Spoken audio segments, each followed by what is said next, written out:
Je suis passée vous voir sans penser vous trouver là, au hasard de mes pas. Je suis arrivée jusqu'à vous sans oser m'approcher. Je vous ai regardé, dormir, sans paix. Les oiseaux se sont tus, je retenais mon souffle, mes prières. Pourquoi ont-ils fait cela? Est-ce vous, les autres? Cette révolte? Cette colère? Alentour, j'entendais les saluts, la joie de certains et l'ennui aussi, les chahuts. Chacun chez soi, seul ou en famille depuis des siècles, des années, quelques mois. Il y avait des fleurs, mais pas pour tout le monde. Des visites, quelqu'un agenouillé, un autre qui se pressait, le silence à la ronde, un arrosoir plein d'eau, quelques photos. Je m'expliquais les vies, ce qu'elles avaient pu être, peut-être. J'en complimentais 2, 3 qui avaient vécu longtemps, qui avaient souffert plus que d'autres, forcément.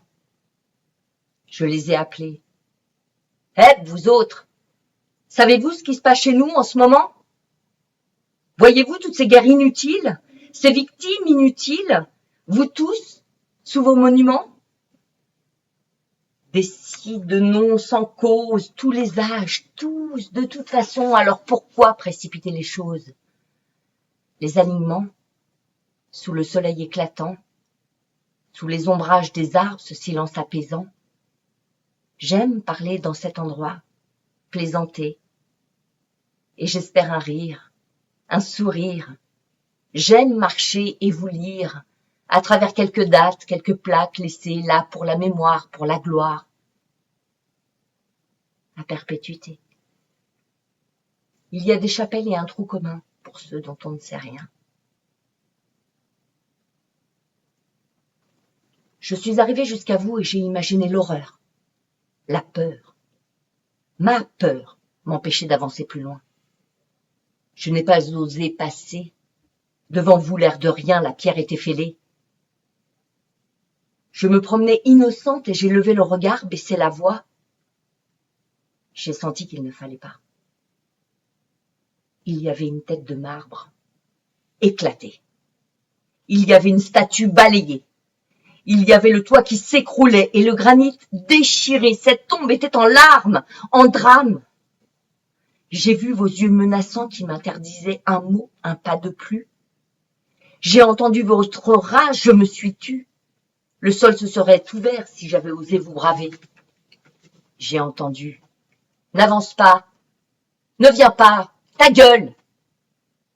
J'ai entendu. Qu'est-ce que tu fais là? Tu ne comprends pas, toi non plus.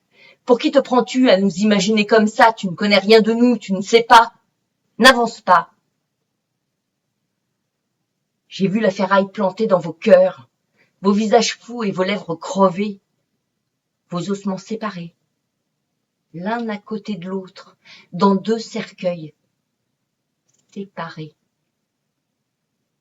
Une petite fille courait dans les allées. « N'y va pas! N'approche pas, ils ne veulent pas. Ils sont debout devant nous, n'approche pas. Ils nous tiennent en respect au bout de leur lance. Ils font la guerre depuis qu'ils sont enterrés là.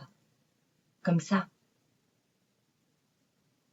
Ils me parlent, je recule, ils s'avancent. « Va-t'en toi, petite fille, plus loin. Va dire bonjour aux enfants le long du chemin, montre-leur ce qu'est la vie à 7 ans, ce que c'est d'être vivant à cet âge. Certains ne savent pas. Moi, je reste là. Je fais face. Même si la peur m'enlace, même si je pleure de terreur, je comprends. Ils me disent, tu vois, notre amour n'était pas possible. Impossible. Nous n'avons pas pu. Personne n'a voulu. Nous l'avons fait quand même. Tu vois ce qui arrive lorsqu'on se croit libre, que l'on fait ce qu'on veut, qu'on s'aime alors qu'on ne doit pas, qu'on joue avec le feu. Ils nous ont mis ensemble, ils n'ont pas pu faire autrement. Nous l'avions dit, nous l'avions écrit, on les a obligés. Nos corps enlacés quand ils nous ont retrouvés, ils le savaient pourtant. Et toi, puisque tu es là, encore, puisque tu nous écoutes crier de l'au-delà, écoute. Nous avons gratté la pierre à main nue pour pouvoir nous toucher. Nous avons soulevé l'alcôve avec nos pieds. Nous avons hurlé pour réveiller les autres, qu'ils sortent la nuit pour nous aider. Personne n'a pu. Ils ont scellé nos sarcophages d'acier, à l'un et à l'autre. Et cette barrière, tu vois, est plantée dans la terre. Elle est en fer rouillé jusqu'à 10 mètres au moins de profondeur et nos cœurs saignent depuis 90 années. Nous ne pouvons plus nous embrasser. Tu vois ce qu'ils ont fait? On voulait être ensemble pour l'éternité, ils nous ont séparés. Alors avance maintenant et dis-nous. Dis-nous que tu regrettes cette inhumanité. Comprends que nous cesserons jamais de crier pour que l'on sache que personne ne recommence jamais. Approche-toi de la tombe, de nos tombes, et sculpte dans la pierre, grave jusqu'à la terre, creuse dans nos âmes, dans nos plaies. Malgré vous, malgré tout, ces deux-là s'aiment à tout jamais.